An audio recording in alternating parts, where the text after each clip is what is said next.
Di awal tahun 2000-an, seorang geolog melakukan field trip ke penambangan batu bara terbuka terluas di dunia di Kolombia. Dia memungut sepotong batuan dan melihat jejak daun prasejarah di batu itu. Lalu dia nemu lebih banyak batuan, masing-masing dengan motif yang sama. Saat itu si mahasiswa hampir nggak nyadar kalau temuannya akan bantu mendeskripsikan ular terbesar yang pernah hidup di bumi. Mahasiswa itu membawa temuannya ke ilmuwan lokal yang menghubungi dan mengundang Smithsonian Institute untuk berburu fosil. Ilmuwan itu nggak begitu terkejut karena dia tahu ada fosil di lubang-lubang di Cerrejón. Di tahun 1990, geolog lain menemukan satu fosil di sana dan membawanya ke kantornya. Dia nggak yakin apa itu dan menyebutnya cabang membatu. Bertahun-tahun kemudian, seorang ahli paleontologi melihat gambar cabang ini. Dia tahu ini sama sekali bukan cabang, tapi tulang rahang hewan yang udah jadi fosil. Ilmuwan itu tertarik banget dengan temuan tersebut hingga dia terbang ke Kolombia. Dia ingin memeriksa fosil itu, tapi nggak ada yang punya kunci etalase kacanya. Para ilmuwan nggak sabar, jadi mereka memecah kaca itu dan mengonfirmasi kalau ini fosil hewan yang hidup jutaan tahun lalu. Setelah temuan Herrera, mereka tahu pasti ada lebih banyak fosil di area itu. Tim ilmuwan itu butuh sekitar 2 tahun untuk mengetahui bahwa semua itu bagian dari ular raksasa dan bukan buaya seperti perkiraan mereka, karena ukurannya. Mereka berhasil menyusunnya dengan mengamati tulang belakang dan rusuk sekitar 30 ular raksasa. Mungkin kamu berpikir kalau fosil akan mudah rusak di penambangan batu bara terbuka.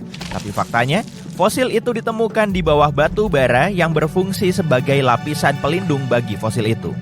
Sedihnya, ilmuwan belum bisa menemukan tengkorak Titanoboa. Nggak seperti rahang yang kuat banget berkat otot-ototnya, tulang belulang ular sangat rapuh.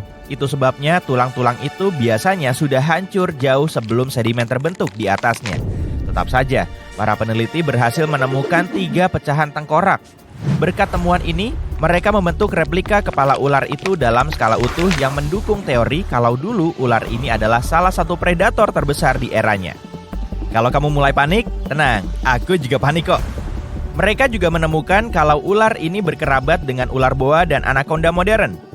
Begitulah Titanoboa memperoleh namanya. Pada dasarnya ular ini adalah boa raksasa. Ular raksasa itu digambarkan secara resmi di tahun 2009. Titanoboa berkembang sekitar 60 juta tahun lalu, 6 juta tahun setelah Tyrannosaurus Rex menjelajah planet ini. Saat itu, hewan ini menikmati iklim di area Amerika Selatan yang sekarang menjadi Kolombia dan Peru. Ukurannya hampir sepanjang lintasan bowling atau 2 kali panjang ular hidup terbesar hari ini. Bobotnya seberat 4 anaconda raksasa.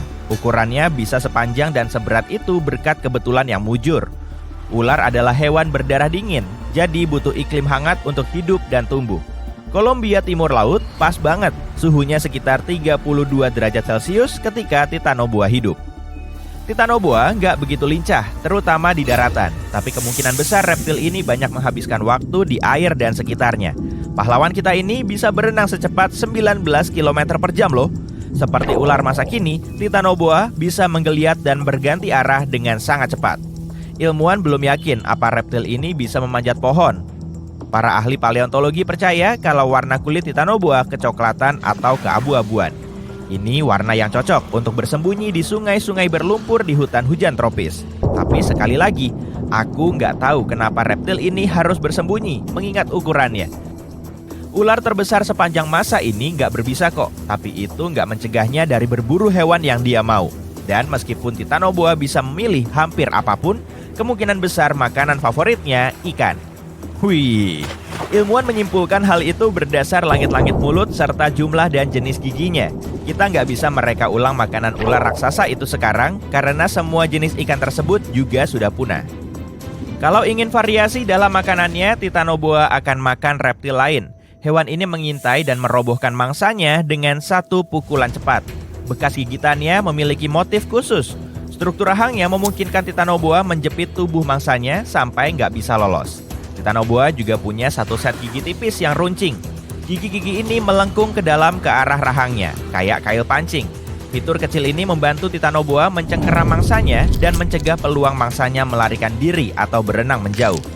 Kemungkinan besar reptil ini bisa dengan mudah mencaplok kura-kura atau buaya besar sekalipun. Semua itu kayaknya mengerikan banget, tapi kita nggak perlu khawatir karena Titanoboa sudah lama punah, ya kan?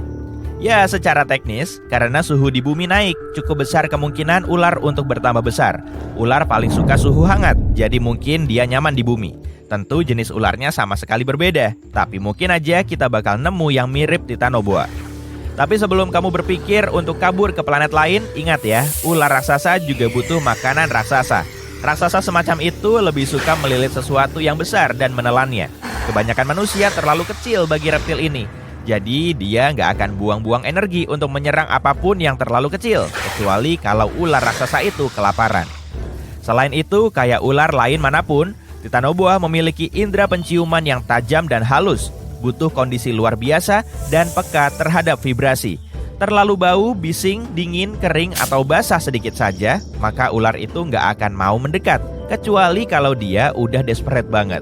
Jadi kalau kamu tinggal di kota besar, peluangmu untuk bertemu ular besar kayak Titanoboa, ya sekitar 0%. Beda kalau di area pedesaan, tapi satu-satunya tempat yang akan dipilih sebagai tempat tinggal ular raksasa itu adalah di dekat ekuator.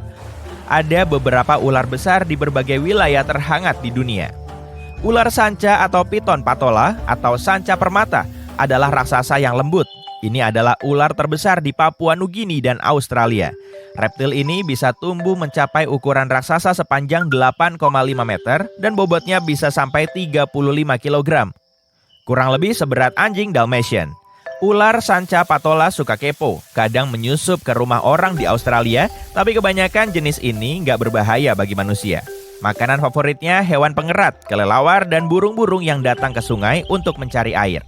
Sampai saatnya tiba, sanca akan berbaring diam sambil menunggu. Sanca atau piton ini punya sensor panas di lubang moncongnya. Sensor ini membantu ular sanca melihat hewan-hewan berdarah panas yang bisa dimakan dengan lebih jelas. Sanca batu Afrika adalah salah satu jenis ular yang cuma ada 11 spesies di dunia. Sekarang ini sanca ini merupakan ular terbesar kedua di planet ini. Panjang ular coklat besar ini bisa mencapai 6 meter dan bobotnya sekitar setengah bobot panda raksasa. Piton ini serius banget sama makanannya karena bisa menangkap antelop dan menelannya bulat-bulat. Buaya berdarah dingin pun takut sama hewan ini karena reptil ini juga bisa dengan mudah menelan buaya. Di tahun 1958, seorang ahli ilmu hewan menemukan buaya sungai Nil muda sepanjang sekitar 1 meter di dalam perut sanca Afrika. Kata sang ilmuwan, piton itu bilang, "Nggak tahu deh, tapi benda ini sulit banget ditelan." Bercanda deng, ular sanca nggak bisa ngomong kok, sejauh yang aku tahu ya. Ular sanca kembang memegang rekor sebagai ular terpanjang dari semua ular yang hidup di dunia. Sanca kembang terbesar berhasil masuk buku rekor dunia Guinness di tahun 2011 dengan panjang 8 meter. Namanya Medusa dan hidup di sebuah kebun binatang di kota Kansas, Missouri. Sanca kembang dewasa cukup besar untuk menelan manusia bulat-bulat atau manusia utuh, mana aja boleh. Tapi seringnya, ular ini sangat cinta damai dan lebih suka berbaring tanpa banyak gerak. Meski banyak sanca punya versi katai yang jauh lebih kecil daripada sepupunya yang dewasa, sanca kembang justru punya versi super katai. Kamu bisa memiara ular ini sebagai hewan kesayangan sepanjang 2,5 meter. Ya, yang ini dianggap sebagai bentuk katainya, meski lebih panjang dari tinggi rata-rata manusia. Tapi mau gimana pun, aku tetap ngerasa nggak nyaman sih. Kamu terbangun di tengah malam karena ada telepon. Kamu tahu jam berapa ini? Kamu bertanya sambil mengantuk, tapi kemudian kamu langsung terduduk. Bawa barang-barangmu lalu keluar, mereka akan menjemputmu 10 menit lagi, ucap seorang pria di telepon. Kamu keluar dari rumah dan melihat helikopter kecil mendarat di halamanmu. Kamu naik dan bertemu ilmuwan di sana. Dia ahli arkeologi dan paleontologi. Saat helikopter terbang, dia bilang telah terjadi hal buruk di salah satu kepulauan di Amerika Selatan. Dan kamu akan terbang ke sana sekarang. Seluruh operasi ini rahasia. Jadi, kamu diminta menyerahkan ponselmu. Helikopter itu terbang menjauhi kota malam dan mendarat di bandara. Dari sana, kamu pindah ke pesawat dan terbang ke pesisir Amerika Selatan. Kamu mendarat di pulau kecil dan seorang pemandu mengantarmu ke jeep yang menunggu di dekat sana. Selama beberapa jam, kamu dan ilmuwan lain berkendara melewati hutan lebat. Jalan berakhir dan kamu melanjutkan perjalanan di sepanjang jalur sempit. Kamu melihat semakin jauh kamu pergi, semakin hening suasana. Burung tidak bernyanyi, bahkan daun di pepohonan tidak berdesir. Hutan itu berakhir dan kamu berada di pantai. Ada banyak tenda dengan peralatan saintifik, orang-orang, dan mobil. beberapa orang yang memakai jas hitam mengantarmu ke beberapa pohon tumbang. Kamu berada di tengah parit besar yang mengarah ke laut. Parit itu berawal di hutan, tepat di pohon tumbang. Dari ukurannya, mungkin kereta yang lewat sini, tapi kenyataannya jauh lebih menyeramkan. Setelah meneliti, kamu memberitahu bahwa makhluk yang meninggalkan jejak itu punah sekitar 60 juta tahun lalu. Makhluk yang menumbangkan banyak pohon adalah ular terbesar yang pernah hidup di bumi. Kamu dan yang lain harus mencari tahu cara reptil ini bisa bertahan hidup dan di mana ia sekarang. Titanoboa biasanya hidup di hutan tropis dekat rawa. Rupanya pulau ini adalah habitatnya, tapi sesuatu memaksa ular itu masuk ke laut. Kamu dengan hati-hati memeriksa parit itu, lalu pohon tumbang dan menyatakan ular itu tidak sendirian. Ia melawan sesuatu yang sebesar dirinya. Semua orang melihatmu dengan terkejut. Selanjutnya, raungan nyaring terdengar dari perairan. Setelah memecah permukaan laut seperti lumba-lumba besar, seekor mosasaurus muncul dari kedalaman. Seekor reptil besar yang hidup 145-65 juta tahun lalu di hampir semua perairan di dunia. Penampilannya sangat mirip buaya, memiliki sisik licin dan gelap, sirip di ujung ekornya, dan tungkai pendayung sebagai ganti kaki. Panjangnya 17 meter, kira-kira seukuran gedung 5 lantai, dan beratnya kira-kira setengah gerbong kereta bawah tanah. Dinosaurus besar ini berenang di perairan dekat pantai sekarang, di depanmu. Dengan sirip besarnya, ia menciptakan ombak yang menyapu tenda-tenda di pantai. Orang-orang di pulau itu berlarian ke segala arah. Beberapa kapal dan yacht terbalik. Orang-orang di Sekoci bergegas ke pantai. Mosasaurus adalah salah satu predator paling hebat, tidak hanya di laut, tapi juga di darat. Pada periode kapur, tidak ada makhluk yang berani menyerang monster ini, sehingga populasi mereka tersebar di seluruh dunia. Ia tidak terbiasa merasa seperti mangsa, tapi sekarang sepertinya dinosaurus itu telah bertemu lawan sepadan. Mosasaurus menyelam kembali ke air, seperti kabur dari sesuatu. Beberapa ratus kilometer dari sana, kamu melihat tubuh Titanoboa yang panjang dan licin. Tubuhnya memanjang penuh dan mengejar Mosasaurus. Ular ini memiliki panjang 13 meter. Ini 1,5 kali lebih panjang dari kereta.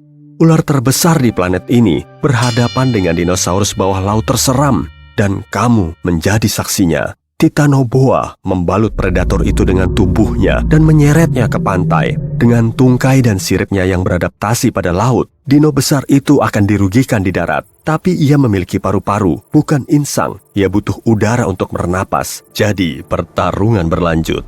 Ular dan kadal itu berakhir di pantai. Kamu melihatnya dari balik pepohonan di dekat sana. Ular itu meremas lawannya dengan keras dan menang. Tapi Mosasaurus berhasil mendorong kepala Titanoboa ke pasir dengan tungkainya. Ular itu melepaskan musuhnya dan Mosasaurus merangkak kembali ke air karena ia lebih cepat dan lebih lincah di sana daripada ular itu. Titanoboa mengejar musuhnya. Pertarungan berlanjut di bawah air. Mosasaurus berhasil berenang ke pantai dan sembunyi di antara batu karang dan alga. Berkat sisiknya yang gelap, ia hampir tidak terlihat di sana. Ular itu melewatinya dan Mosasaurus menyergapnya dari belakang. Rahangnya yang kuat terbuka lebar seperti rahang ular. Ia menempel pada lawannya. Titanoboa langsung bereaksi dan membalut dinosaurus itu dengan tubuhnya. Ia menggigit sirip ekornya dengan taring besarnya. Dua hewan kolosal ini saling memiting dan tidak tahu apa yang harus dilakukan berikutnya. Kekuatan tekanan dari cengkeraman ular itu seperti jembatan Brooklyn yang menekan mobil penumpang. Mosasaurus terperangkap dan ia menendang dan mengayunkan tungkainya. Ia mulai berputar pada porosnya saat terbalut ular itu. Putaran dua reptil raksasa di laut menghasilkan corong besar di air. Gerombolan ikan yang berenang di sekitarnya terperangkap. Titanoboa menjadi pusing karena putaran ini. Ia kehilangan konsentrasi dan membuka rahangnya. Kadal itu menggunakan seluruh kekuatannya untuk melepaskan diri, dan ular itu menjauh darinya. Sekarang, dinosaurus itu mengejar lawannya. Titanoboa muncul dari air tak jauh dari pantai. Helikopter terbang di sekitar pulau untuk merekam kejadian tersebut. Yacht dan perahu nelayan kecil berlayar ke lokasi pertarungan kedua titan itu. Titanoboa keluar dari air dan hendak menghilang ke hutan. Tapi Mosasaurus mencengkeramnya di saat-saat terakhir. Ada dua baris gigi di rahang atasnya. Salah satu terletak lebih dekat ke tekak. Barisan ini membuat dinosaurus itu bisa mencengkeram mangsa saat mangsanya melawan. Duel itu berlanjut di darat. Pepohonan di sekitar dua monster itu hancur. Titanoboa membalut musuh dengan tubuhnya, membuka mulut besarnya, mencengkeram ekor dinosaurus, dan mulai perlahan menelannya. Mosasaurus menyadari strategi ular besar itu dan mulai meronta-ronta. Ular itu menghalangi gerakannya. Jadi dino itu masuk ke pantai berpasir. Tak lama kemudian, lubang besar muncul di bawah monster itu. Mata ular itu kemasukan pasir dan ia melepaskan lawannya. Mosasaurus perlahan kembali ke air lagi dan Titanoboa tidak terburu-buru untuk menangkapnya. Kamu bisa melihat kedua reptil ini lelah. Mosasaurus menjauh dari pantai dan menatap ular itu. Dari pantai, ia terlihat seperti gelondong besar. Dua mata seukuran bola sepak menatap tajam ular itu. Titanoboa diam di pasir dan terengah-engah. Lalu, ia meregangkan tubuhnya dan menatap kembali Mosasaurus. Tubuh panjang ular itu perlahan menekuk. Ototnya tegang. Reptil itu bersiap menerjang. Dinosaurus perlahan menuju pantai. Ia menggeram dan berenang dengan tungkainya. Seperti anjing laut, ia melewati perairan dangkal ke arah Titanoboa. Ular itu melemparkan tubuhnya seperti per ke arah musuhnya. Pada kecepatan tinggi, dua predator bertabrakan dengan kepala mereka. Tabrakan itu sangat kuat sampai mereka terhuyung-huyung dan menjauh dari satu sama lain. Sekarang, mereka merasa seperti pecundang. Dinosaurus itu perlahan masuk ke air, dan ular itu kembali ke hutan. Kedua monster itu lelah bertarung. Tidak ada pemenang. Kamu dan yang lain berdiri dengan mulut ternganga tanpa suara. Kamu mengedarkan pandangan dan melihat dahan pepohonan patah di mana-mana. Di kedalaman pulau itu, kamu menemukan air terjun dan batu asah besar. Banyak goresan besar di sana. Entah bagaimana, jutaan tahun lalu, banyak reptil kuno berhasil selamat dari bencana global di pulau ini. Dan sekarang, hanya ada dua yang tersisa.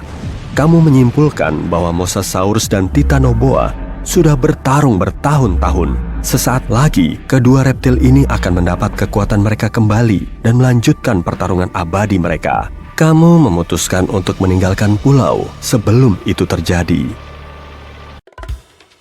Ini kelihatan kayak kebun biasa kan? Coba perbesar dikit. Dikit lagi. Sedikit lagi. Nah, sekarang geser ke kanan. Bukan kanan kamu. Cukup. Itu apaan sih? Ranting. Tunggu. Ah, itu dia. Kamuflase yang bagus. Belalang adalah hewan buas di dunia serangga. Menu favoritnya serangga lain dan burung. Katak juga sih, bahkan tikus loh. Mesin mini ini punya banyak ukuran dan warna. Mereka hidup hampir di seluruh dunia. Sebagian besar belalang punya warna hijau atau coklat biar bisa berbaur sama lingkungannya. Tapi ada juga yang penampilannya mencolok dan beda dari yang lain. Serangga-serangga kuat ini bisa dibilang sahabatnya petani, soalnya mereka makan hama dan parasit. Akhirnya, ladang jadi bersih deh. Belalang memang luar biasa. Lihat, dia mau pergi ke dahan lain. Kaki depannya yang besar berfungsi kayak pengait buat mencengkeram semua yang menarik buat dia. Kaki itu punya duri tajam, jangan sampai tertangkap sama kaki itu deh. Dan kaki belakangnya cukup kuat buat menyergap makanan enak. Mangsa pasti nggak bisa kabur. Selain kelihatan kejam, mereka juga cepat banget.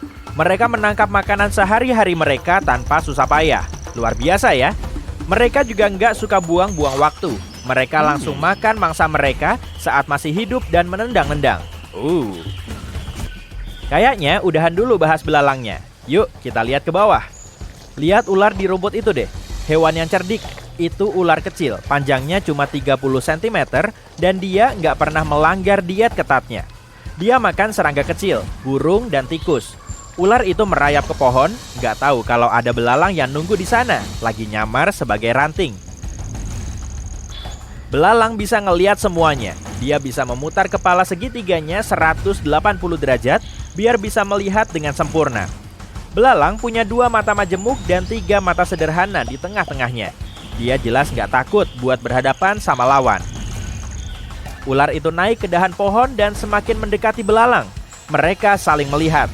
Ular menyerang dan menggigit kaki belalang. Akibatnya, belalang itu terpeleset dan jatuh dari pohon. Tapi, dia berhasil bergantung di dahan pohon kecil dan menyeimbangkan badannya. Lalu, dia langsung bersiap menyerang. Cepat banget. nggak pakai persiapan atau pemanasan.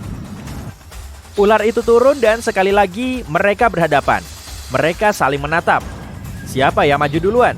Belalang biasanya ngangkat lengan mereka dan melebarkan sayap punggungnya biar kelihatan lebih besar waktu merasa terancam. Ingat Karate Kid nggak? Iya, kayak gitu. Tapi sekarang enggak. Belalang cukup pede bisa ngalahin ular rumput kecil ini. Sayangnya si ular nggak tahu kemampuan lawannya nih. Dia nggak pernah berhadapan sama hewan yang mirip alien itu. Belalang ini mirip ranting, tapi kelihatan enak. Duh, si ular bingung banget tuh. Nggak lama kemudian, ular nyerang lagi. Dia membuka rahangnya dan nyoba buat menggigit belalang, tapi nggak kena. Belalang menghindar dan mencengkeram leher ular itu. Si belalang nyoba buat gigit, tapi ular menggoyangkan badannya meskipun dia dalam cengkeraman kaki belalang yang penuh duri tajam. Ular bebas, tapi luka-luka. Duri itu menancap di kulit tebal ular. 1 poin buat belalang. Tapi ular gak mudah menyerah.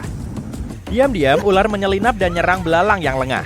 Tapi belalang berhasil lompat. Dia lompat dan bergulat dengan ular di tanah. Belalang ini akhirnya bisa ngalahin ular. KO. Ular kalah telak. Ular itu gak bisa menang melawan belalang. Tapi mungkin gak akan cepat berakhir kalau belalang itu menghadapi tabuhan. Nah, ini dia nih. Hewan terbang dengan sangat kuat lawan mesin petarung bercakar yang cepat. Oke, masih ada waktu. Ayo mulai.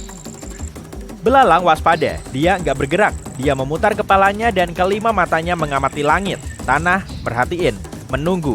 Sejauh ini aman, tanah kosong dan langit biru tanpa ancaman. Tiba-tiba ada gerakan cepat kayak bayangan di langit. Belalang nggak sempat melihatnya dengan baik. Sekali lagi dan ada kilatan warna, kali ini dari belakang. Kayaknya ada yang main-main sama belalang ini. Dia nyoba buat bikin belalang kesal, tapi serangga itu nggak menyerang. Belalang sejati nggak akan goyah. Kali ini tabuhan terbang tepat di atas belalang. Sayapnya yang berdengung mirip sama suara helikopter mini. Belalang itu siap-siap dan meriksa lagi senjatanya. Dia menekuk kaki depannya buat mastiin kakinya itu siap buat bertarung. Mereka harus sabar. Siapa yang duluan nunjukin kelemahan. Tabuhan terbang rendah dan nyoba menyengat belalang. Tapi belalang cukup cepat buat menghindar.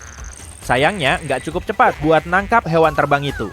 Dia harus nunggu tabuhannya nyerang lagi, biar bisa dia tangkap. Belalang harus menyerang di waktu yang tepat. Kalau sudutnya pas, dia bisa nangkap tabuhan itu dan mengalahkannya. Tapi tabuhan terlalu pintar. Dia terus datang pada kecepatan dan sudut berbeda. Belalang terbiasa menyergap lawan, jadi dia nggak suka nunggu disengat. Tapi dia masih cukup cepat buat menghindari serangan. Di serangan berikutnya, tabuhan itu mengejutkan belalang dari belakang. Dia berhasil bikin belalang jatuh. Tabuhan itu hampir menyengat belalang, tapi gagal. Belalang ngelihat kesempatan dan dia bangun, tapi salah satu kaki belakangnya terluka. Ini bisa jadi keuntungan besar tuh buat tabuhan karena belalang butuh kedua kaki belakangnya biar bisa menyergap dan menerkam. Meski sedikit goyah, dia nggak mau kelihatan lemah. Belalang nggak bisa lagi memanfaatkan kecepatan dan serangan balasan. Tapi untungnya, tabuhan nggak secepat ular. Tanpa kaki belakang pun belalang masih kuat. Tabuhan datang dari arah lain dan nyoba buat menyengat belalang. Tapi belalang bergeser dan berhasil lolos. Sayangnya, meski udah berusaha keras, dia nggak bisa nangkap tabuhan itu. Tabuhan itu terbang tinggi banget dan memanfaatkan gravitasi buat membangun kecepatan tinggi. Duh, meleset lagi. Tapi dampak dari terjun bebas itu bisa bikin satu lagi kaki belalang terluka. Belalang itu nggak bisa gerak. Kelihatannya sih sudah selesai ya. Belalang nggak mungkin bisa kabur. Loh, tapi tabuhan bersiap buat nyengat lagi. Kali ini, belalang berhasil nangkap tabuhan. Tanpa pakai kaki belakangnya, belalang itu nggak bisa mencengkeram tabuhan dengan baik. Tabuhan berhasil melayang sedikit, mengejan buat terbang ke tempat aman. Berat belalang bisa nahan tabuhan. Semakin lama mereka bergulat, kaki depan belalang yang berduri semakin mendominasi. Kaki itu mencengkeram tabuhan lebih kencang. Durinya menancap semakin dalam. Belalang ngeliat kesempatan buat menggigit tabuhan, tapi tabuhan juga punya rahang kuat dan membalas gigitannya. Ngapain tuh lalat rumah kecil di belakang? Dia ketakutan. Khusus, terbang sana. Di sini bahaya. Sana pergi. Pergumulan itu selesai karena tabuhan berhasil lepas dari cengkeraman belalang dan merangkak pergi. Iya, merangkak, bukan terbang. Belalang berhasil melukai sayap tabuhan. Belalang berusaha keras buat nyari cadangan energi. Dia merangkak ke arah tabuhan dan berhasil mencengkeramnya lagi, kali ini dari belakang. Kalau gini, tabuhan gak akan bisa menyengat belalang atau menggigitnya. Tabuhan udah bisa memprediksi itu, tapi dia gak berdaya. Cengkeraman belalang terlalu kencang. Belalang itu mulai menggigit. Dia emang punya rahang yang lebih kecil daripada tabuhan, tapi dia cepat dan sama kuatnya. Duh, jangan sampai deh digigit rahang itu. Tabuhan berusaha keras, merangkak, terbang, lompat dari ranting, tapi semuanya gagal. Dia menyerah pada cengkeraman belalang dan nafsu makannya. Belalang yang hebat itu menang lagi. Kamu pasti seneng kan? Sekolahan nggak kayak gini. Ular, buaya, kadal besar nggak begitu nyeremin kok. Coba aja lihat gambarnya. Betul kan? Wah, ternyata bikin senam jantung juga. Selain ular, cuma biawak Papua yang lidahnya bercabang. Telemarketer nggak masuk daftar sih. Fitur tubuh ini membantunya membau. Biawak Papua juga disebut sebagai buaya pohon. Jelas aja, kalau kamu sedang menjadi incarannya, memanjat pohon nggak akan membantu. Wah, mengejutkan juga. Biawak Papua lihai memanjat pohon. Hewan ini lumayan agresif. Habitatnya juga nggak terlalu jauh dari kita, di kawasan pegunungan Papua Nugini. Reptil yang satu ini memang nggak sebongsor naga raksasa di film-film fantasi, tapi sebetulnya Komodo juga menakutkan loh. Kadal terbesar di zaman now ini bahkan punya pulau sendiri. Kalau kamu pernah mampir ke Pulau Komodo, lalu melihat tubuhnya yang seberat 135 kg dan sepanjang 3 meter, pasti bakal jadi pemandangan yang epik dari jauh aja pastinya. Kadal raksasa ini sering menetaskan telurnya di dalam liang. Saat tubuhnya mulai kuat, anak komodo akan langsung kabur dari sarangnya dan memanjat ke pohon terdekat. Bukan karena bandel sih, tapi memang begitu caranya bertahan hidup, agar komodo yang lebih besar tidak memangsanya. Komodo kurang bisa menjadi induk yang baik. Hewan ini juga kanibal, jadi ya harus begitu cara hidupnya. Kura-kura ini memang berani tampil beda. Bentuknya mirip dinosaurus yang menyamar jadi kura-kura. Tempurungnya berduri, kulitnya kasar, dan gigitannya super kuat. Pasti bukan kura-kura biasa. Tempat hidupnya ada di rawa-rawa dan danau air tawar. Ukuran tubuhnya paling besar di antara semua famili kura-kura penggigit atau snapping turtle. Bobotnya juga tidak main-main. Kura-kura paling berat yang pernah ditemukan bahkan hampir setara dengan 113 kg. Karena tempurungnya ditumbuhi alga, kamu bisa saja mengiranya sebagai batu aneh yang tiba-tiba nongol dari air. Wah, akhirnya kura-kura bisa juga jadi karakter antagonis. Hewan ini berburu di malam hari dan akan memangsa hewan lain yang ada di dekatnya. Misalnya, ular, oposum, burung air, tupai, dan jenis kura-kura lain. Nah, ini nih yang super seru. Buaya kecil bahkan masuk dalam daftar mangsanya. Jadi takut deh kalau mau berenang-renang di danau. Oke, beralih ke ular. Matanya kecil dan menonjol keluar. Warna kulitnya cantik. Tapi kalau Madagaskar blind snake nggak akan masuk kriteria tadi. Reptil kecil ini sangat mirip dengan cacing mini yang berwarna pink. Dan si Pinky nggak akan berkeliaran di alam bebas karena tempat hidupnya di bawah tanah. Daya penglihatannya juga kurang baik. Matanya cuma bisa melihat citra buram dan bayangan. Makanya, hewan ini sangat mengandalkan hidungnya saat berburu. Umumnya, ular buta bisa tumbuh hingga sepanjang 0,3 meter dan hidup di seluruh benua kecuali Antartika. Kalau sudah ngomongin soal ular, pastinya kita nggak bisa melewatkan ular kobra. Kuning, hitam, bergaris, pola, dan warnanya sangat beragam. Tapi ada satu spesies kobra yang amit-amit jangan sampai ketemu deh, sang ratu. Red spitting cobra memang nggak akan menggigit mangsanya saat memasukkan bisa. Cara mainnya justru lebih barbar. Ia akan meregangkan otot di sekitar kelenjar bisa, lalu menyemprotkannya tepat ke wajah mangsa. Cara ini terlihat lebih nyeremin dari gigitan ular pada umumnya. Tapi ada plusnya juga buat kita. Bisa sang ratu nggak akan mempan kalau jatuh mengenai kulit atau masuk ke mulut manusia. Yang bikin ngeri tuh kalau sampai masuk ke mata.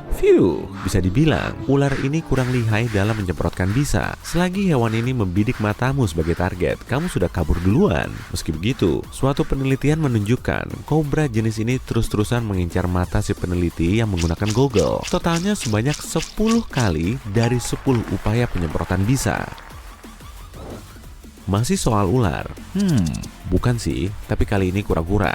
Wah, bentar-bentar, kura-kura berleher ular maksudnya. Kalau kamu pernah lihat hewan ini berkeliaran, jangan langsung menyangkanya sebagai ular yang baru dapat tempurung kura-kura ya. Panjang lehernya hampir setengah dari total ukuran tubuhnya.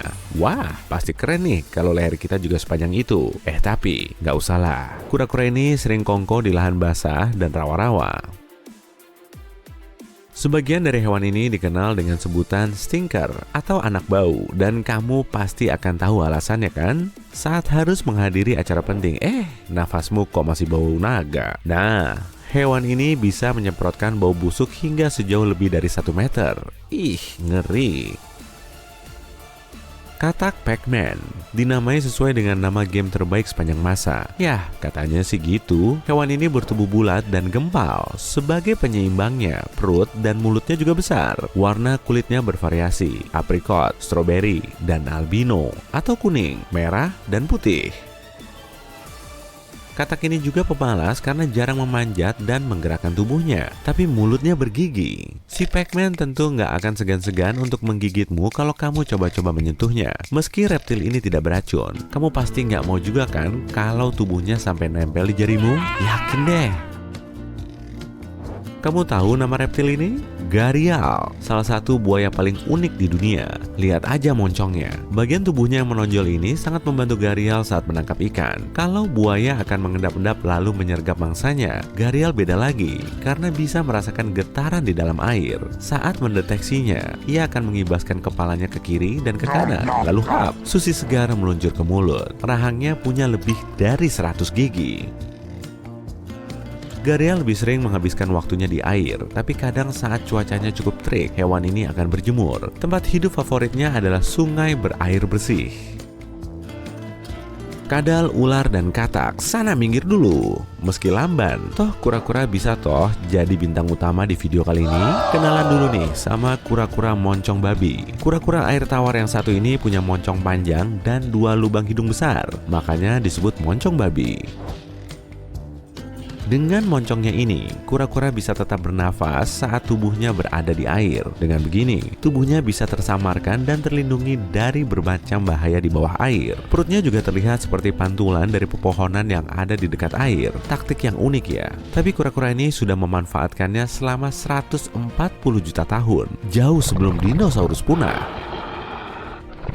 Leaf nose snake bertubuh panjang dan berhidung nyeleneh. Kalau diamati lebih dekat, bentuknya mirip seperti daun yang melengkung. Ular Pinocchio ini berasal dari Madagaskar dan hidup di pepohonan. Kamu bisa salah mengiranya sebagai ranting. Waktu siangnya banyak dihabiskan untuk berleha-leha, tapi saat malam hari ular ini akan lebih aktif. Hewan buruannya meliputi reptil kecil, katak, dan burung.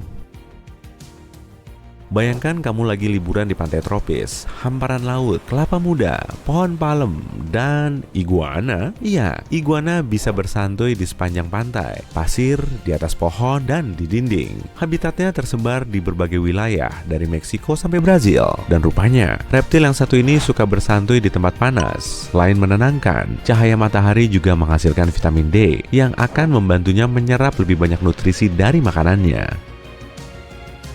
Tenang aja, iguana nggak akan garang kok kalau dirinya tidak terpojok. Tapi saat terpojok, tetap aja ngeri. Untungnya, hewan ini tidak beracun, tapi giginya yang tajam bisa melukaimu. Oh ya, tahu nggak sih? Kadal kecil bisa memutuskan ekor saat tubuhnya tersangkut atau terinjak. Hal yang sama juga terjadi pada iguana.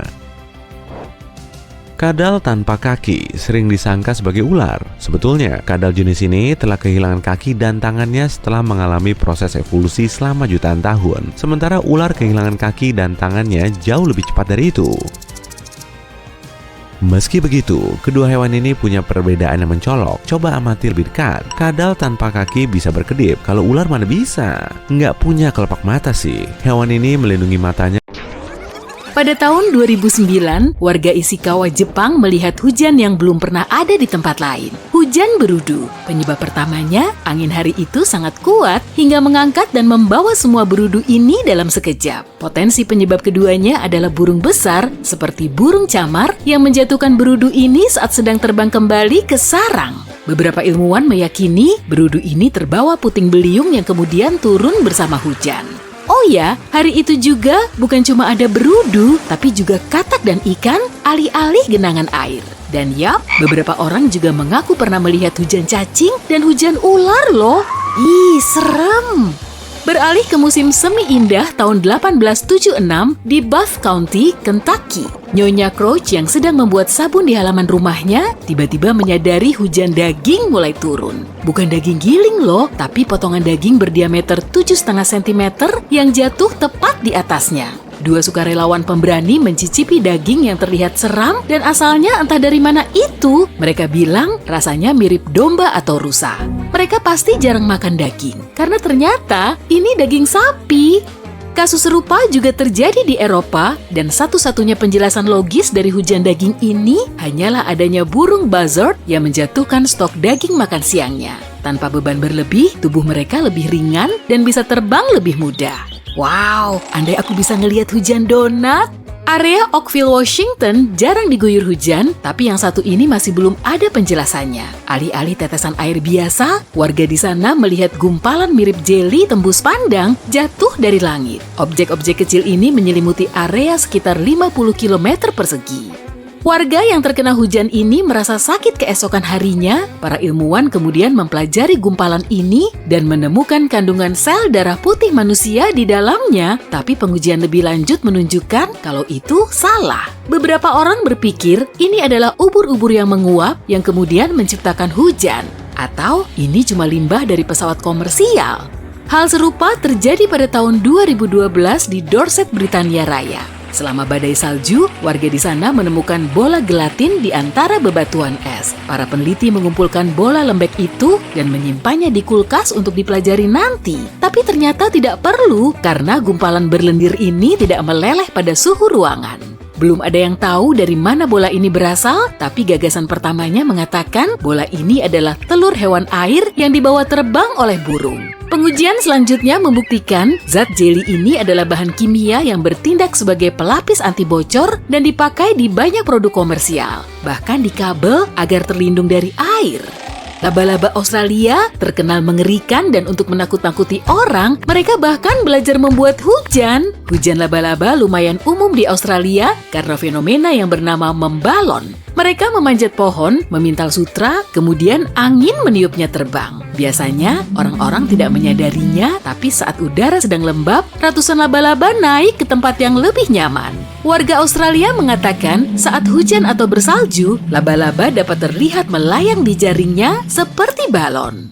Kalau pergi ke Sungai Mekong, kamu mungkin bisa melihat bola bersinar naik dari air dan melesat langsung ke udara. Penduduk setempat menyebutnya bola api naga. Bukan banaspati ya, ukurannya bervariasi, jadi bola kemerahan ini bisa sekecil ceri sampai sebesar semangka. Pada malam hari, kita bisa melihat puluhan dan kadang ribuan bola api. Para ilmuwan belum punya penjelasan yang kuat atas penyebab terjadinya, tapi mungkin ini adalah gas yang mudah terbakar yang dilepaskan lingkungan berawa di sana. Namun, tahayul penduduk lokal mengklaim ini ulah-ulah raksasa yang tinggal di Mekong. Tornado puting beliung adalah tornado yang tidak terjadi di darat, melainkan di air. Kecepatannya bisa sangat tinggi. Air terkumpul, kemudian dibawa ke atas. Ikan dan bahkan kura-kura juga bisa ikut terbang. Sebenarnya, hujan ikan juga bisa dijelaskan oleh fenomena cuaca ini. Ini juga bisa terjadi di atas salju, tapi super langka. Di seluruh dunia, cuma ada 6 foto semburan salju, 4 diantaranya diambil di Ontario. Fenomena cuaca ini terjadi saat air cukup hangat sehingga bisa membentuk kabut, sementara suhu udaranya super dingin. Kedengarannya hampir mustahil ya. Lava itu merah, langit itu biru. Makasih yang udah singgah, tim Sisi Terang terharu. Maaf, agak receh. Tapi ternyata lava tidak melulu merah loh. Kalau nggak percaya, tanya saja ke orang yang pernah melihat lava dari Kawah Ijen di Jawa Timur. Di siang hari, warnanya merah biasa, tapi waktu malam, warnanya berubah biru bercahaya. Ini bukan fenomena supranatural ya, cuma bertonton asam sulfat. Gunung berapi ini juga punya danau kawah asam terbesar di dunia. Warna airnya pirus, sangat menggodamu untuk berenang. Tapi seperti tebakanmu, jangan pernah coba-coba nyemplung ya. Api di gunung berapi ini juga biru, dan ini adalah api biru terbesar di dunia yang menjulang sampai 5 meter. Di beberapa tempat, air kelihatan sebening kaca, tapi kolam garam kelihatannya mirip jendela atau bahkan portal ke dunia di bawahnya. Fenomena ini disebabkan penguapan garam, dan kolam seperti ini bisa ditemukan di Prancis dan India. Tapi kolam garam Cargill di wilayah Teluk San Francisco lebih aneh lagi karena warna cerahnya. Ronanya beragam, bisa biru tua, hijau rumput, oranye, merah tua, merah terang, dan bahkan magenta. Warna ini tergantung tingkat salinitas dan mikroorganisme kecil di dalamnya. Di pantai Laut Baltik, distrik Kaliningrad, Rusia, ada taman nasional penuh tanda tanya bernama Hutan Menari. Pohon pinus di sana bengkok dan terpelintir, dan hutan ini baru ada pada awal 1960-an saat pinus ditanam agar bukit pasir di sana lebih stabil. Mungkin pasir goyah ini yang membuat pepohonannya terpelintir sedemikian rupa. Alasan lainnya mungkin karena angin kencang. Beberapa orang mengklaim ini ada hubungannya dengan kekuatan supranatural. Mereka mengatakan hutan ini adalah tempat bertemunya energi positif dan negatif. Penduduk setempat meyakini jika seseorang masuk melewati salah satu lingkar pohon itu, umur orang ini akan bertambah 1 tahun. Dengung kuat di Taos, New Mexico membuat penduduk setempat frustasi sejak tahun 90-an. Dengung berfrekuensi rendah ini membuatmu tidak bisa tidur tenang. Meski para ilmuwan berusaha keras menemukan sumbernya, mereka selalu gagal. Mereka menyalahkan alat mekanik dan bahkan hewan. Dengung di Seattle Barat misalnya disebabkan oleh ikan kodok. Variasi dengung yang berbeda juga terdengar di Britania Raya, Australia, dan sejumlah area Amerika Serikat. Untungnya cuma sekitar 2% populasi dunia yang bisa mendengarnya. Awan noctilucent alias awan malam sangatlah langka karena 1. Cuma muncul di musim panas dan 2. Cuma bisa dilihat di garis lintang 50 sampai 70 derajat baik di utara maupun selatan. Untuk melihat awan ini, matahari harus sudah di bawah cakrawala tapi awannya masih terkena sinar matahari. Ini hanya mungkin terjadi pada awan tertinggi di atmosfer sekitar 80 km tingginya. Kita tidak bisa melihatnya di siang hari karena terlalu samar. Cincin peri, juga dikenal sebagai cincin elf atau cincin pixie, adalah lingkaran jamur misterius yang muncul di padang rumput dan daerah berhutan. Para ilmuwan belum bisa menjelaskan kenapa jamur ini bisa membentuk lingkaran yang hampir sempurna. Tapi menurut tahayul, tanah di sana terbakar akibat tarian peri dan menyebabkan jamur tumbuh lebih cepat. Tahayul ini ada benarnya sih, karena jamur tumbuh lebih cepat di tempat yang rumputnya layu. Sungai Amazon, salah satu sungai terpanjang di bumi, membentang sejauh 6.500 km atau setara berkendara dari Wina ke New Delhi. Tapi ada satu sungai di Amerika Selatan yang mengalahkan sungai Amazon dalam 2 aspek. Pertama, lebih luas. Kedua, tak ada yang pernah melihatnya. Ini adalah kembaran sungai Amazon bernama Sungai Hamzat. Badai kencang tiba-tiba menerjang tanpa bisa diantisipasi. Kalaupun mau menepi lagi, kondisinya sudah terlalu membahayakan. Deru angin dan deburan ombak terus meninggi. Dan tiba-tiba di depanmu muncul pulau kecil yang sangat rimbun. Kamu dan temanmu lagi naik perahu sejauh 40 km dari lepas pantai Brazil. Saat itu kamu lagi mancing dan gak tahu menahu ada awan pekat. Lalu kamu mendekati pulau asing itu. Hah? Kok di belakangmu ada kapal penjaga pantai? Para krunya berteriak histeris ke arahmu, tapi suara mereka gak bisa terdengar. Lalu temenmu ngejelasin, kata mereka kita gak boleh masuk ke pulau itu, tapi kamu gak mau menggubrisnya. Kapalmu terus melaju ke sana karena memang gak ada jalan lain. Ternyata pulau itu dikelilingi bebatuan runcing yang mencuat dari laut. Bentuknya mirip pisau tajam yang tiba-tiba muncul dalam gelap. Di sini kamu baru ngerti maksud para penjaga pantai tadi. Tapi semuanya udah terlambat. Perahumu menabrak batu hingga bagian bawahnya hancur. Kalian mulai tenggelam di tengah guyuran hujan dan angin kencang. Tubuh kalian terhempas ke laut dan tiba-tiba semuanya menjadi gelap. Kamu baru terbangun saat hari sudah terik dan kerongkonganmu terasa kering. Temanmu masih tertidur di dekat onggokan perahu yang telah hancur. Rupanya kalian harus nunggu tim penyelamat untuk keluar dari sini. Dan di siang bolong begini, kamu bisa melihat kondisi pantai yang sangat membahayakan. Di sekelilingnya ada banyak batu runcing. Untung aja ya kalian bisa selamat, tapi kalian akan sangat kesulitan keluar dari sini. Mending cari makanan dulu aja lah. Jadi kamu nyari buah kelapa dan pisang di dekat pantai, dan temanmu balik ke reruntuhan perahu buat ngambil kotak obat. Kemudian kalian menjauhi pantai berpasir itu menuju ke hutan lebat. Baru berjalan beberapa langkah, kalian udah disambut oleh bunyi desis misterius. Kamu nengok ke temanmu dan tatapannya langsung berubah jadi horor. Keringat dingin bercucuran di dahimu dan kakimu kayak nginjek sesuatu. Ih, apaan nih? Semuanya bisa merayap dan jumlahnya banyak banget. Saat kamu melihat ke bawah, puluhan ular udah meliuk-liuk di tanah. Ada yang melilit kakimu, ada juga yang merayap ke pohon. Pulau ini dipenuhi ular. Jangan banyak gerak, kata temenmu. Kayaknya aku tahu tempat ini deh. Kamu pengen nanya maksudnya, tapi suaramu tiba-tiba lenyap. Temenmu langsung ngerti ekspresi wajahmu. Kemudian ngejelasin lebih detail. Kita lagi ada di salah satu tempat yang paling berbahaya di dunia nih. Tepatnya di Pulau Ular Brasil. Spesies ular di sini nggak cuma kaleng-kaleng. Dan Golden Lancehead merupakan salah satu reptil paling berbisa di seluruh dunia.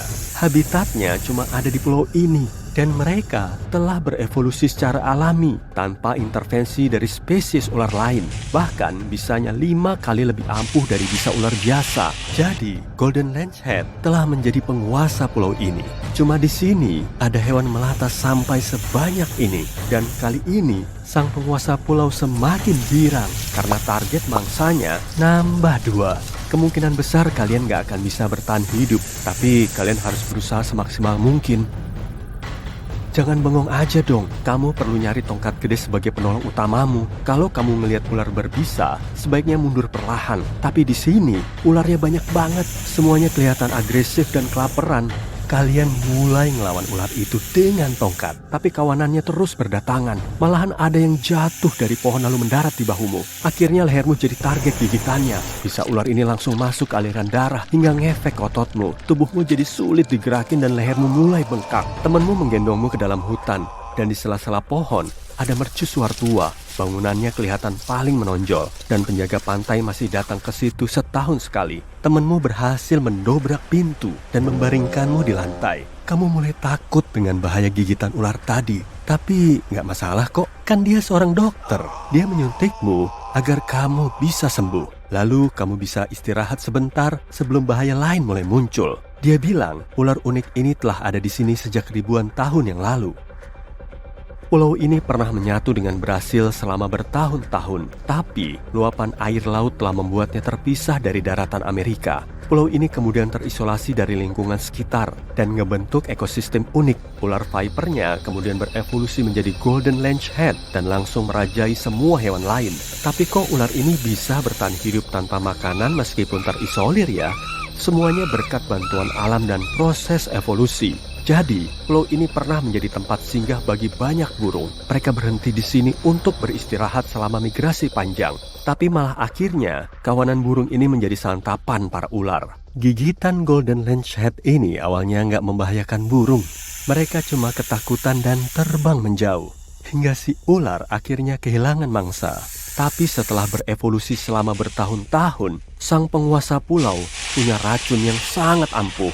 Satu gigitannya aja bisa melumpuhkan burung yang kena sial. Menurut legenda, bajak laut telah ngumpetin harta karun di pulau ini. Dan biar nggak ada yang bisa nemu, bajak laut itu membawa ular sebagai penjaga emasnya. Padahal di sini nggak ada harta karun sama sekali. Tapi para bajak laut modern mulai tertarik untuk berkunjung. Ular Golden Lancehead termasuk komoditas mahal dan para kriminal sering memburunya. Makanya, para penjaga pantai selalu berpatroli di sekitar pulau. Orang biasa nggak boleh menginjakan kaki di tempat ini. Dan kalaupun ada yang bisa lolos, mereka harus melewati batu. Cuma ahli biologi dan saintis yang boleh masuk untuk meneliti faunanya. Di tim ini juga harus ada dokter untuk berjaga-jaga kalau mereka kena bisa ular. Jadi di sini ada bajak laut dan kawanan ular berbisa. Tapi ada hal lain yang lebih nyeremin. Kali ini, kamu mulai mendengar suara gemerisik di seisi mercusuar. Ribuan cakar kecil mukulin tembok dan seluruh lantai. Ternyata, di situ ada kecoa raksasa. Beberapa di antaranya berukuran setengah telapak tanganmu. Serangga ini merayap di balik pakaianmu. Kalian menjerit ketakutan dan langsung kabur dari mercusuar. Kamu buru-buru menuju pantai dan menceburkan diri ke air. Kayaknya semua kecoa tadi udah pergi dari bajumu tuh. Dan ternyata, gak cukup sampai di situ. Di dekatmu terdengar dengungan aneh. dan kamu mulai celingukan. Rupanya, sekumpulan serangga terbang sudah memenuhi udara. Ada belalang, ribuan serangga ini menuju ke arahmu. Dan untuk menghindar, kamu nyebur ke bawah air sambil nunggu sampai mereka pergi. Akhirnya bisa menepi ke pantai lagi, dan ular di sini cuma sedikit. Karena takut mendekati hutan, kalian menunggu berjam-jam sampai tim penyelamat tiba. Kamu bikin pola di atas pasir sambil gemeteran. Pokoknya kamu udah kapok banget datang ke tempat ini. Akhirnya kapal penjaga pantai yang kalian tunggu telah tiba. Dan kamu ngasih tahu mereka kalau kalian nggak sengaja terdampar di situ. Mereka mempercayai ceritamu dan segera melakukan evakuasi. Di atas kapal, kamu ngebayangin skenario kalau banyak ular berbisa tiba-tiba muncul di desa atau kota kecil. Pasti heboh banget ya masalah yang akan dihadapi para penduduknya. Tapi sebetulnya nggak perlu dibayangin kok. Ada satu desa yang para penduduknya bisa hidup berdampingan dengan ular kobra berbisa. Tapi semuanya biasa-biasa aja. Mereka bisa hidup berdampingan dengan reptil ini. Kamu udah sampai di desa Setpal di India. Desa ini dihuni oleh sekitar 2.600 orang dan terletak di tengah hutan. Cuacanya ngabul juga nih. Tapi nggak apa-apa, para penduduk di sini ramah dan responsif kok. Kalau kamu mampir ke salah satu rumah mereka, akan ada pemandangan yang sangat langka. Ular king cobra terlihat merayap di sekitar perabot sambil makan telur dan daging. Padahal bisa ular ini termasuk yang paling mematikan di seluruh dunia loh. Bahkan reptil ini punya spot khusus untuk berteduh dari terik matahari, minum air, dan makan. Para penduduk menyukai kobra ini seperti hewan peliharaan. Ular kobra bisa bebas berkeliaran di desa ini. Mereka bisa masuk ke rumah-rumah, merayap di jalanan, Dan sekarang berita terbaru. Semua ular tiba-tiba menghilang. Kalau kamu melihat ini di berita, menurutmu apa yang akan terjadi? Voldemort pasti nggak akan senang mendengarnya. Begitu juga dengan anggota Slytherin lainnya. Hogwarts akan memiliki 3 asrama, bukan 4. Parseltongue yang merupakan bahasa ular akan menjadi nggak berguna. Oke Potterheads, mari kita kembali ke dunia Muggle. Bagaimana pengaruhnya terhadap kita? Mari kita lihat sisi baiknya terlebih dahulu.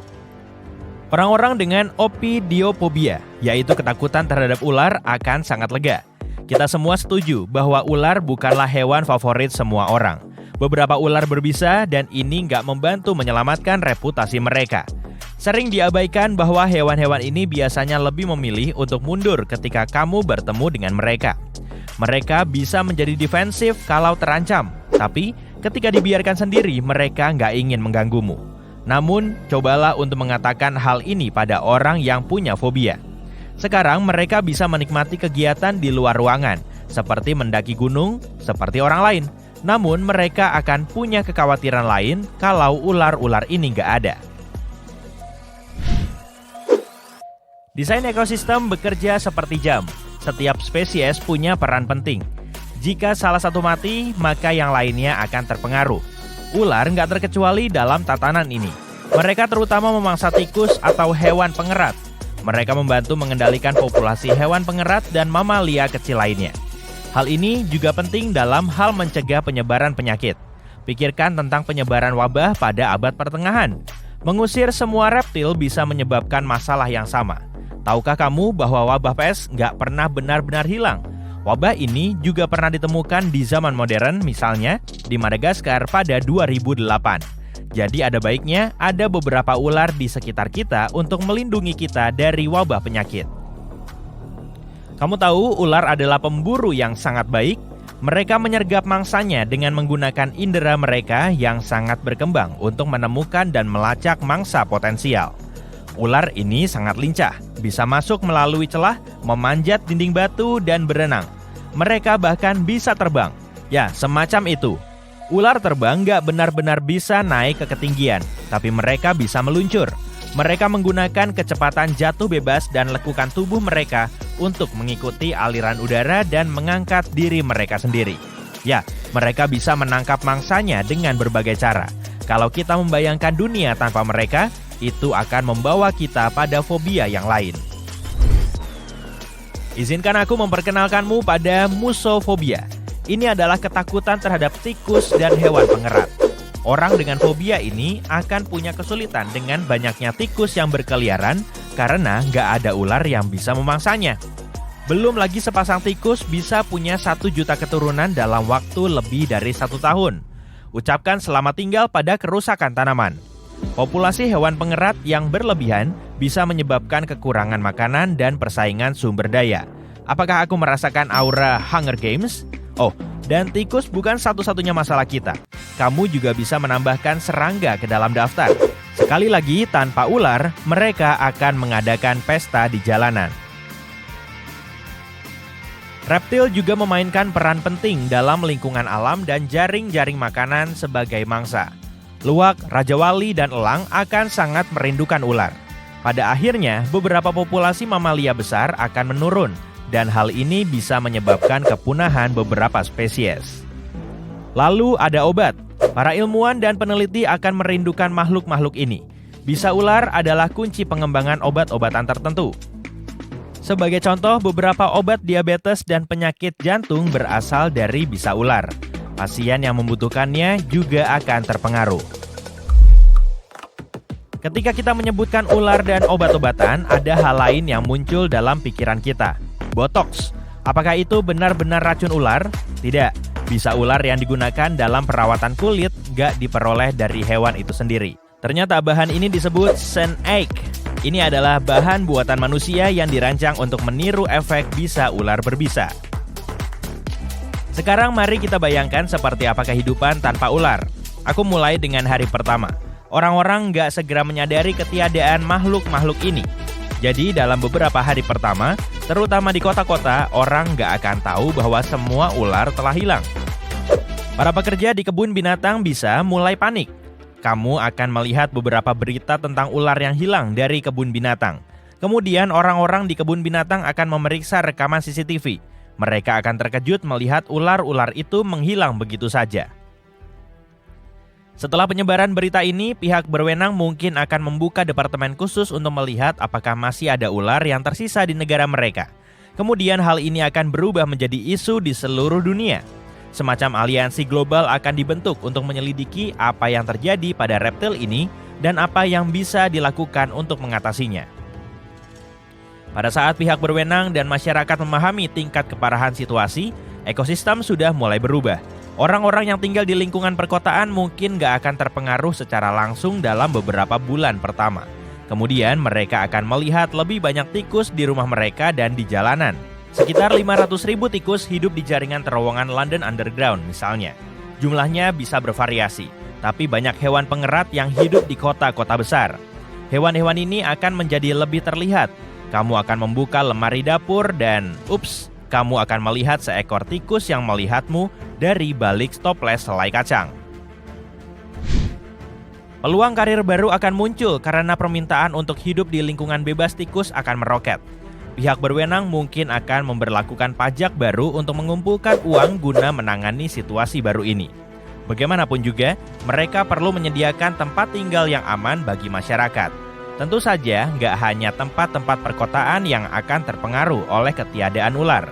Pedesaan akan punya lebih banyak masalah. Tanpa ular, jumlah hama akan meningkat. Hewan-hewan ini akan mulai merusak tanaman dan habitat hewan lain, dan para petani akan mengalami masalah serius. Pihak berwenang perlu mendukung orang-orang yang tinggal di sana dan menemukan cara untuk melindungi lingkungan yang akan menjadi prioritas utama mereka. Para peneliti dan ilmuwan harus memikul tanggung jawab yang besar. Mungkin mereka akan menciptakan ular buatan yang bisa bergizi seperti ular sungguhan. Sehingga hewan-hewan seperti elang akan memburunya dan terus hidup. Seperti apa bentuk ular buatan itu masih menjadi misteri. Aku nggak bisa membayangkannya. Aku serahkan saja padamu. Kalau kita menerawang ke 5 tahun ke depan sejak hari pertama dunia tanpa ular, kita akan menghadapi dunia yang sama sekali berbeda. Mungkin kita akan punya hari yang spesial untuk itu. Ulang tahun ke-5 dunia tanpa ular. Perubahannya akan terlihat jelas, tapi pada saat itu, orang-orang mungkin sudah terbiasa hidup di dunia yang berbeda. Beberapa restoran mungkin sudah membuat perubahan pada menu mereka. Selamat tinggal sup ular. Kemudian akan ada museum baru yang didedikasikan untuk ular. Kamu akan bisa membaca tentang kisah evolusi mereka dan melihat fosil-fosil mereka. Mungkin kamu akan mampir ke toko souvenir museum untuk membeli pulpen berbentuk ular untuk temanmu. Terakhir, kita masih akan mencari alternatif dari bisa ular di bidang kedokteran. Memang melegakan bagi orang-orang yang menunjukkan reaksi alergi terhadap gigitan ular. Tapi hewan ini sangat penting untuk beberapa penelitian dan obat-obatan. Jadi, para peneliti masih akan sibuk mencari alternatif yang bisa menggantikan bisa ular. Jika kita maju 200 tahun ke depan, kita akan melihat sebuah dunia di mana orang-orang telah sepenuhnya menerima ular telah punah untuk selamanya. Sedemikian rupa sehingga generasi muda hanya akan mengetahui bahwa ada hewan bernama ular yang pernah hidup di planet ini. Mereka mengenal hewan ini dari buku-buku sejarah dan video. Buku-buku mewarnai biasanya punya gambar kucing atau anjing, tapi nggak ada ular. Makhluk-makhluk mitos seperti Medusa dan Sahmaran akan menjadi lebih mistis dan menarik. Oh, dan kita nggak akan membandingkan orang yang licik dengan ular lagi. Akan ada definisi baru untuk mereka. Kita telah selamat dari zaman es, meteorit, dan banyak tantangan lainnya. Jadi, kita mungkin akan menemukan sesuatu. Semoga saja skenario ini nggak akan pernah menjadi nyata. Apakah kamu punya versi lain tentang bagaimana peristiwa-peristiwa bisa terjadi di dunia tanpa ular? Awas, ada monster. Tulisan yang kurang menyenangkan ini tertera pada papan kayu tua di pintu masuk hutan hujan yang kamu temukan. Kamu adalah seorang pemburu harta karun profesional dan penjelajah alam liar. Saat ini, kamu sedang dikejar oleh pemburu gelap yang tampangnya kejam. Tapi mereka amatir. Kamu berbelok ke kiri, sembunyi, lalu lari lagi. Itu selalu berhasil. Kenapa sih mereka teriak-teriak bising? Oke, lanjut. Sudah beberapa tahun ini, kamu dalam perjalanan mencari peti bajak laut. Di dalamnya ada medalion kerajaan berumur 300 tahun. Dan berdasarkan peta tua ini, peti itu ada di suatu tempat di hutan ini. Ada suara kicau burung, serangga lapar, teriakan kera. Semoga tidak ada yang terlalu lapar. Kamu berjalan ke sungai dan membeku. Tiba-tiba, keheningan mencekam. Tidak ada suara lain selain suara air dari sungai. Pada saat itu juga, keheningan pecah. Pasti ada sesuatu yang mengendap-endap di belakangmu. Kamu memutar badan dan melihat tubuh ular yang panjang dan tebal. Kamu mengangkat kepala perlahan. 2 taring besar menggantung tepat di atas matamu. Dan lidah panjang bercabangnya perlahan menjilat hidungmu. Di ujung lain lidah itu, terdapat mulut gelap dan dalam, seperti lubang hitam. Sudah pasti kamu bakal muat di sana. Kamu mundur selangkah, tapi tersandung batu. Kamu jatuh, dan itu hal terakhir yang kamu ingat. Lalu gelap. Sepertinya kamu akan pingsan cukup lama. Waktunya mencari tahu monster apa yang kamu lihat. Ini adalah Titanoboa, ular terbesar yang pernah hidup di bumi dan vertebrata darat terbesar setelah dinosaurus. Panjangnya 13 meter. Itu kira-kira setinggi 7 orang dewasa atau lebih dari setengah panjang kereta bawah tanah, dan bobotnya bisa mencapai 1,5 ton. Semua piton dan anaconda zaman sekarang adalah keturunan dari reptil kuno yang hidup 60 juta tahun lalu ini, kecuali yang satu ini kayaknya. Ular ini tidak berbisa, tapi dia menggunakan taring panjangnya untuk mencengkram makanan dan rahangnya berfungsi untuk menelan. Bayangkan mobil kosong yang dirembukan oleh jembatan Brooklyn. Seperti itulah rasanya menjadi camilan sore Titanoboa. Kembali ke kamu. Titanoboa itu hendak melihat dirimu lebih dekat, tapi kamu jatuh dan pingsan. Ular besar itu tak menduga makan siangnya sepasrah itu. Dia mengendus tubuhmu, melihatmu dari ujung kepala sampai ujung kaki. Kamu bukan ancaman, jadi dia tak perlu meremukkanmu dulu. Ular itu membuka mulutnya lebar-lebar dan mulai menelan. Ular memiliki rahang khusus yang terbagi menjadi beberapa bagian. Rahang itu dihubungkan oleh ligamen dan otot. Jadi, ular bisa membuka lebar mulutnya selebar motor. Tapi hari ini, Titanoboa tak perlu berusaha begitu keras. Glug! Titanoboa menggunakan taring besarnya untuk mendorong makanan ke tenggorokan. Selagi menelan, Titanoboa suka menggunakan ludah untuk melumasi makan siangnya dan membuatnya lebih licin agar jauh lebih mudah ditelan. Sedikit demi sedikit, kamu hilang dari pandangan. Bajumu sudah basah kuyup sekarang. Beberapa menit kemudian, kamu sudah tak terlihat dan ular itu kelihatan gemuk sekali. Lalu, saat itulah kamu sadar. Jadi, bagaimana kita bisa tahu apa yang akan terjadi? Pernah ada seorang pria memakai baju pelindung seluruh tubuh dan mencoba masuk ke perut anaconda dengan sengaja. Gelap, kamu membuka mata dan menarik napas panjang. Cairan menjijikkan masuk ke mulutmu sedikit dan kamu terbatuk. Sulit menggaruk hidungmu yang gatal. Tubuhmu tertekan dari semua sisi. Titanoboa memiliki tenggorokan yang sangat berotot. Awalnya, kamu panik. Apa yang terjadi? Di mana kamu? Kamu teriak, tapi tidak ada suara. Di sana baunya nggak enak. Dan saat itulah kamu sadar di mana dirimu. Kamu tidak bisa melihat matahari lagi. Oh. Lalu, kamu merasakan goyangan aneh. Sisi ke sisi, Titanoboa itu bergerak. Seekor piton bisa mencerna makan siangnya dalam hitungan minggu, bergantung pada ukuran makanannya. Titanoboa ini hanya makan camilan kecil, seharusnya tercerna dalam beberapa jam. Tapi ada kabar baik, karena kamu tidak begitu besar, kamu setidaknya punya ruang untuk menggeliat. Kamu meraih saku celanamu, baju, dan tanganmu basah semua. Menjijikan, tentu saja. Semua benda yang kamu bawa juga basah. Peta, korek api, granola bar. Selain itu, tidak ada cukup banyak udara di dalam ular besar ini. Kamu perlu menghemat oksigen. Akhirnya, kamu mengeluarkan senter anti air. Senter itu masih berfungsi. Di sana seperti ruangan merah kecil, tidak ada pintu, dan tanpa jendela. Lalu kamu teringat ponselmu. Kamu bisa mengambilnya. Layarnya retak tapi masih berfungsi. Tapi baterainya tinggal 4% dan gak ada sinyal. Kamu teringat suara penanda di pergelangan kakimu. Benda itu kamu gunakan untuk menerangi gua gelap dan semacamnya. Tapi kamu tidak bisa meraihnya. Sekuat tenaga, kamu menekuk lutut tapi tetap tidak bisa. Tiba-tiba kamu sadar. Kamu berhenti bergerak. Ular suka melata ke tempat istirahat yang aman setelah makan besar.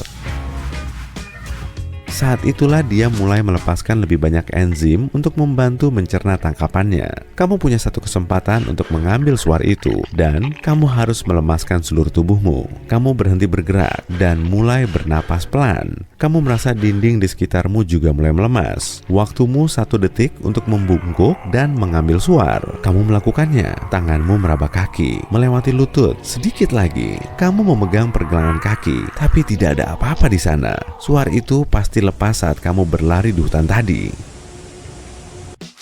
Beberapa jam berlalu, kamu berada di dalam perut Titanoboa. Ular memiliki enzim kuat yang bisa mencerna semua bagian hewan. Jadi, mencerna baju dan sepatu bukanlah masalah. Kamu meraba-raba sekelilingmu. Mungkin ada sesuatu yang bisa membantumu. Tulang dari mangsa sebelumnya atau apapun. Jarimu menyentuh sesuatu. Benda keras dan bulat. Kamu berhasil meneranginya. Tidak mungkin. Itu medalion kerajaan yang kamu buru. Titanoboa ini pasti jauh lebih tua dari yang kamu kira. Dia pasti melahap bajak laut enak sebagai camilan sekitar 300 tahun lalu.